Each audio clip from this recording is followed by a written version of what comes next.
High friends, welcome to learn with fun. तुम्हा सर्वांचं हार्दिक स्वागत आहे. आज आपण तुमच्या इयत्ता 6वीच्या इंग्लिश विषयातील युनिट 1 मधील 1.1 मॉन्सून या कवितेमध्ये आलेल्या सर्व प्रश्नांची उत्तरे अगदी सोप्या भाषेत पाहणार आहोत. पान क्रमांक 1 व 2 वर आलेले हे सर्व प्रश्न आणि त्यांची उत्तरे या व्हिडिओमध्ये दिलेली आहेत. आणि हो मित्रांनो, जर तुम्ही अजून आपल्या चॅनलला सबस्क्राईब केले नसेल तर आत्ताच सबस्क्राईब करा, व्हिडिओला लाईक करा आणि हा व्हिडिओ तुमच्या मित्रांना व्हॉट्सॲपवर शेअर करायला विसरू नका. चला तर मग सुरू करूया आपला इंग्रजी स्वाध्याय.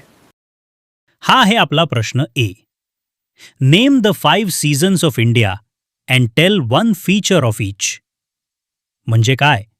तर भारतामध्ये जे 5 ऋतू असतात ना, त्यांची नावे सांगायची आणि त्या प्रत्येक ऋतूचं एक वैशिष्ट्य सांगायचं आहे. चला मग याचं उत्तर बघूया. पहिले आहे spring. Spring is colourful with blooming flowers. म्हणजेच वसंत ऋतू हा रंगीबेरंगी असतो, कारण सगळीकडे छान फुले उमललेली असतात. दुसरं आहे समर. समर इज हॉट अँड सनी. म्हणजेच उन्हाळा. उन्हाळ्यात खूप ऊन असतं आणि गरमी होते. तिसरं आहे monsoon. Monsoon brings heavy rainfall. म्हणजेच पावसाळा. या ऋतूत खूप पाऊस पडतो, जसं आपण कवितेत पाहिलं ना. चौथा आहे autumn. Autumn has clear skies and pleasant weather. म्हणजेच शरद ऋतू. या ऋतूत आकाश स्वच्छ असतं आणि हवामान खूप छान आल्हाददायक असतं. आणि शेवटचं 5वं आहे winter. Winter is cold and chilly. म्हणजेच हिवाळा. या ऋतूत खूप थंडी असते, अगदी कुडकुडायला होतं. चला तर मग आता पुढचा प्रश्न सोडवूया. प्रश्न सी आहे, fill in the blanks using appropriate words from the poem. याचा अर्थ असा होतो की कवितेतील योग्य शब्द शोधून आपल्याला या रिकाम्या जागा भरायच्या आहेत. पहिलं वाक्य आहे 1. द लँड हॅज, आणि याचं उत्तर आहे ड्राईड. पूर्ण वाक्य होतं 1. The land has dried. म्हणजे पाऊस न पडल्यामुळे आपली जमीन पूर्णपणे कोरडी पडली आहे. दुसरं वाक्य आहे 2. द रिव्हर्स आर, आणि याचं उत्तर आहे thirsty. 2. The rivers are thirsty. म्हणजे काय? तर नद्या तहानलेल्या आहेत, त्यांनाही पाण्याची वाट पाहावी लागत आहे. तिसरं वाक्य आहे 3. द क्लाउड्स आर, आणि उत्तर आहे dark. 3. The clouds are dark. याचा अर्थ पावसाचे काळेभोर ढग आकाशात जमा झाले आहेत. चौथं वाक्य बघूया. 4. फेदर्स स्प्रेड द पीकॉक्स, आणि याचं उत्तर आहे sway. 4. Feathers spread the peacocks sway. म्हणजे पाऊस येणार हे पाहून मोर आपला पिसारा फुलून आनंदात डोलत आहेत. 5वं वाक्य आहे 5. Bolts of lightning streak and, आणि उत्तर आहे shimmer. 5. Bolts of lightning streak and shimmer. म्हणजे आकाशात विजा चमकत आहेत आणि सर्वत्र लखलखत आहेत. आता आपण वळूया पुढच्या प्रश्नाकडे. प्रश्न डी आहे, complete the sentences using your predictions. म्हणजे काय?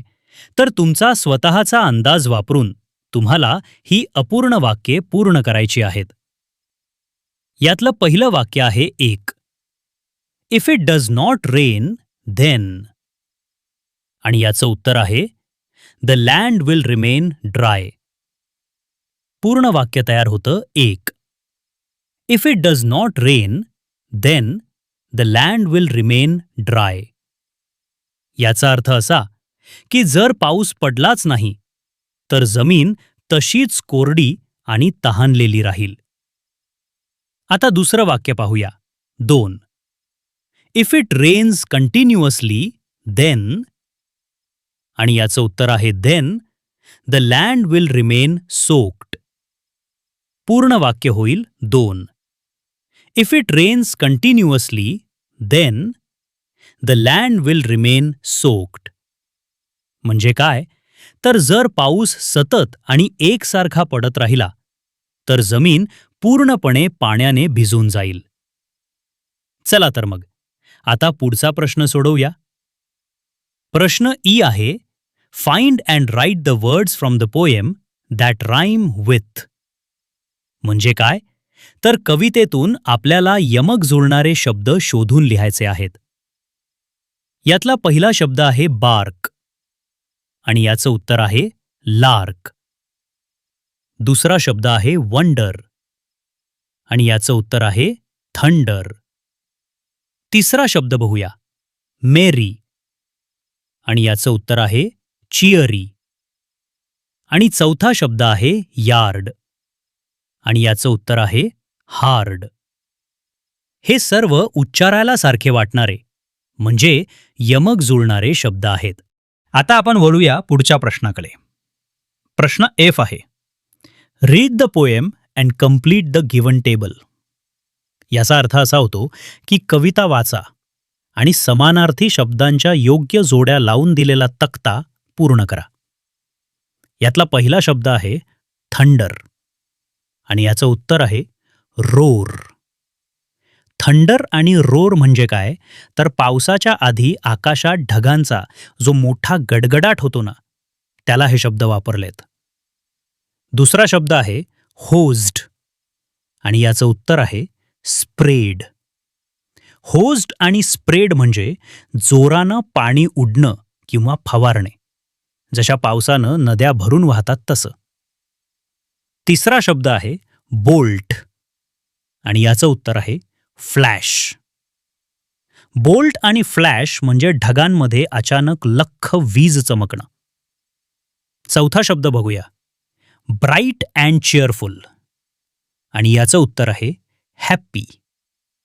ब्राईट अँड चेअरफुल आणि हॅप्पी याचा अर्थ असा की पाऊस आल्यावर आपली पृथ्वी कशी अगदी आनंदी आणि प्रसन्न झालीये. आणि शेवटचा पाचवा शब्द आहे ड्रेंच्ड, आणि याचं उत्तर आहे कम्प्लिटली वेट. ड्रेंच्ड आणि कम्प्लिटली वेट म्हणजे पावसामध्ये सर्वत्र अगदी पूर्णपणे चिंब भिजून जाणे. चला तर मग आता पुढचा प्रश्न सोडवूया. हा आहे प्रश्न जी. प्रश्न असा आहे, which season is mentioned here. याचा अर्थ असा होतो की खाली दिलेल्या ओळींमध्ये कोणत्या ऋतूचे वर्णन केले आहे. ओळी आहेत, the land has dried, it's so parched. The fields are hungry, rivers thirsty. म्हणजे काय, तर जमीन सुकली आहे, तिला खूप तहान लागलीये. शेतं भुकेली आहेत आणि नद्या कोरड्या पडल्या आहेत. मग सांगा पाहू, हे कोणत्या ऋतूत होतं? याचं उत्तर आहे उत्तर, समर. समर म्हणजे उन्हाळा. उन्हाळ्यात खूप कडक ऊन असतं, त्यामुळे जमीन आणि नद्या अशा सुकून जातात. आता आपण वळूया पुढच्या प्रश्नाकडे. हा आहे प्रश्न एच.